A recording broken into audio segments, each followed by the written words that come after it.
इमरान खान की बहनें अडियाला जेल पहुंच गईं, रुकावटें और सिक्योरिटी हिसार पीछे छोड़ दिया।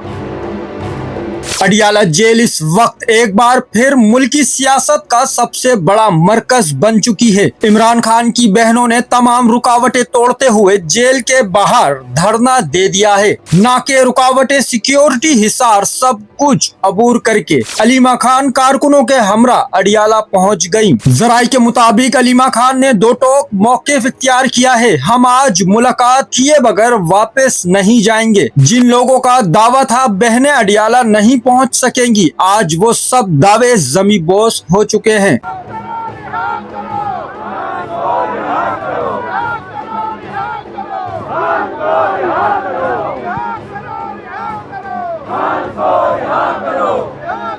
अडियाला जेल के बाहर इस वक्त सूरत हाल इंतहाई हसास है। सिक्योरिटी हाई अलर्ट है। कारकुनान नारेबाजी कर रहे हैं और वाज़ेह पैगाम दे रहे हैं, जब तक मुलाकात नहीं करवाई जाती धरना जारी रहेगा। नाजरीन, सवाल ये है, क्या आज इमरान खान की बहनों को मुलाकात की इजाजत मिलेगी? कमेंट में जरूर बताएं। चैनल को सब्सक्राइब करें, फॉलो करें, वीडियो को लाइक और शेयर करें। शुक्रिया।